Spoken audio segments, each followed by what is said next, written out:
aí galera, tranquilo, na boa? Vou dar continuidade ao último vídeo que eu postei, aquele que tentava responder a pergunta escola para quê? E por que que eu vou continuar nesse tema? Porque surgiu, né, várias questões relativas à minha fala e uma em especial me chamou a atenção, que a pessoa dizia que eu não respondia adequadamente a pergunta escola para quê, mas que eu fiz apenas elucubrações, mas não respondi. E aí eu pensei, como responder em uma única palavra? E aí me deu vontade de fazer esse vídeo respondendo a pergunta, escola para quê? E eu devo responder, escola para a política. E sei que, ao dizer escola para a política, muitas pessoas ficarão agitadas. Como assim política na escola? E sempre me vem à cabeça a escola sem partido, né?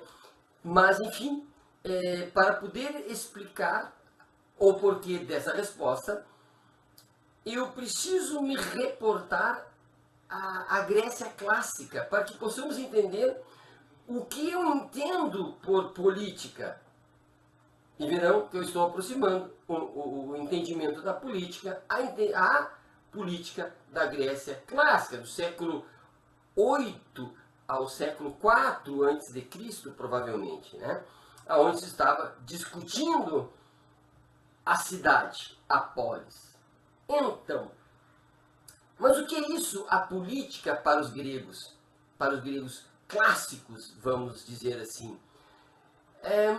A política é aquela situação em que as pessoas estão no espaço público discutindo a vida dentro deste espaço ou dentro da cidade. Portanto, todo o cidadão deveria e poderia, mas deveria se reunir e discutir os destinos da cidade. Claro que nós não vamos entrar em detalhes históricos para este vídeo, que é os limites de ser cidadão, né? Nem todos que estavam na polis eram cidadãos, mas se era cidadão, todos eram, portanto, iguais. Não havia hierarquia, não havia um empoderamento de uns em desfavor de outros. Portanto, era o indivíduo que se expressava, mas o limite do seu desejo, o limite da sua vontade estava no bem comum. Portanto, não era a eliminação do indivíduo, mas era um sopesamento do meu interesse particular em relação ao interesse público. Evidentemente, o interesse público, o interesse comunitário, era aquele que se sobrepunha. Afinal de contas, a cidade não era de um ou de outro, era de todos. E, por consequência, há uma discussão ética, porque nem todo o desejo é possível em relação aos desejos dos demais. É preciso que se encontre, através da discussão, do voto, é preciso que se encontre a vontade da maioria, entendendo que a vontade da maioria é a melhor vontade possível para aquela comunidade. Portanto, política é o estabelecimento de uma vontade que é, em tese, melhor para todos.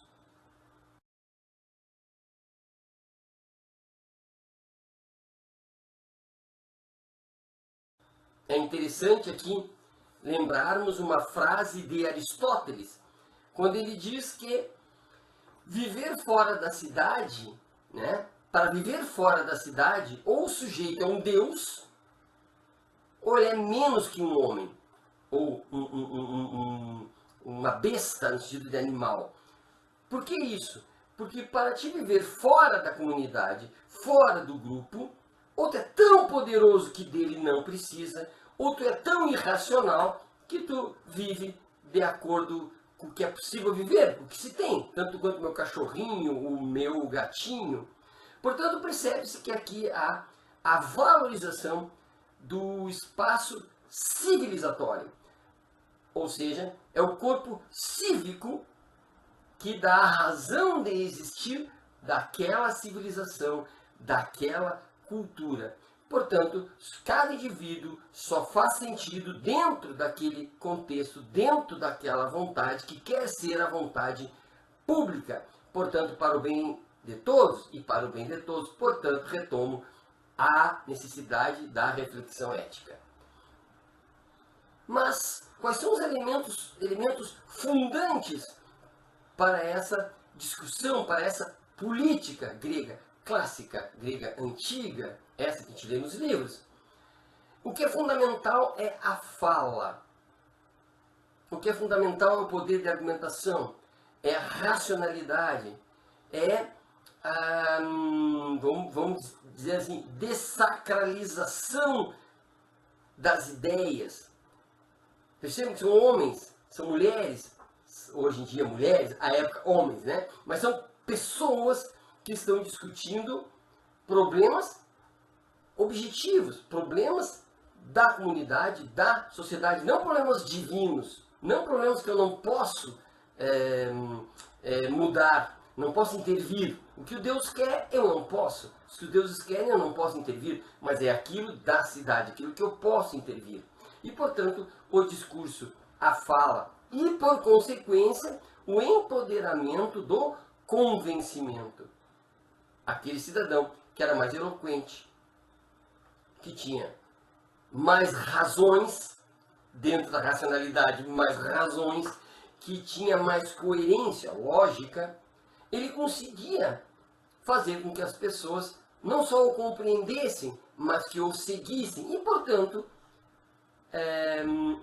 o seu convencimento acabava sendo uma norma, uma lei, um novo tipo de comportamento votado pela maioria, pela sociedade, pela comunidade. Portanto, a linguagem e o raciocínio e, veja bem, a ausência da força bruta, mas a potencialização da argumentação é que faz toda a diferença. Aquele que não argumenta, aquele que é bruto, aquele que é ignorante, é aquele que não vai participar. Ou se participar, não terá como vencer os demais, se sobrepor aos demais, porque ele é um bruto, não tem como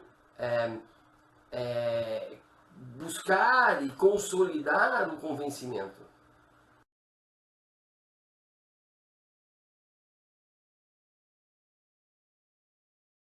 Também é interessante e relevante elencarem a ágora, a praça, para essas discussões. Então, as discussões aconteciam na praça. O que isso significava? À luz do dia. Na praça, significava todos ali eram iguais e ninguém poderia esconder nada, porque a discussão era pública. É óbvio, lembremos, não havia internet, nem jornais, evidentemente. Então, era ali, na hora, à luz do dia, que as coisas eram decididas. Portanto, um cidadão comum poderia levantar a mão e argumentar com algum representante de alguma categoria, de alguma autoridade, e ele seria ouvido, podendo ser qualquer um cidadão. E se o argumento fosse forte o suficiente, acabava vencendo aquela discussão. Portanto, a importância do espaço público, a isonomia e a isegoria. Todos são iguais perante a lei e todos são iguais para a fala.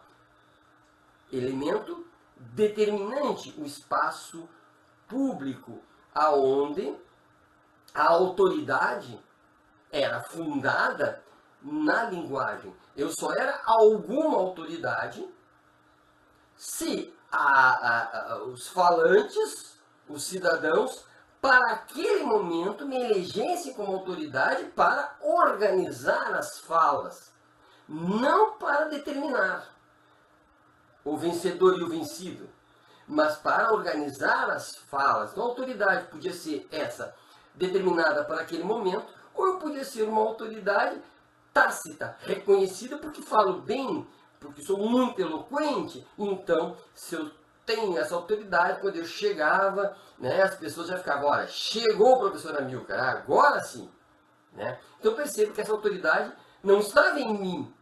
Essa autoridade era concedida a mim por um período X, por um tempo X, ou por merecimento, ou simplesmente de uma maneira administrativa, para que as falas pudessem ser organizadas.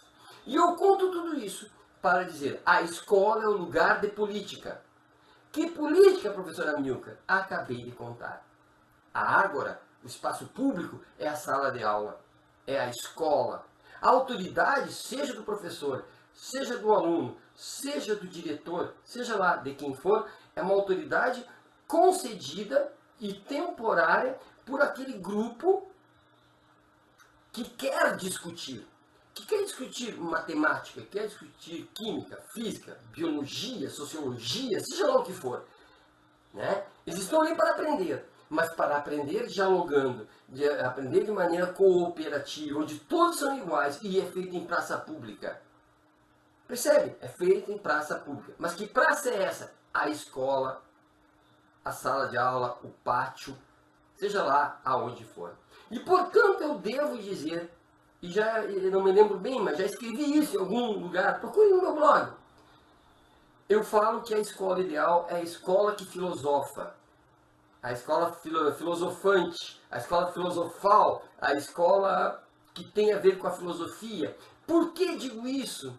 Porque a filosofia é o lugar da discussão, da criticidade, é o lugar herdeiro dessa política clássica que eu acabei de falar. Portanto, eu entendo que as escolas só serão políticas quando estiverem empoderadas. A filosofia, a sociologia, a história, a geografia, a literatura, o ensino da arte,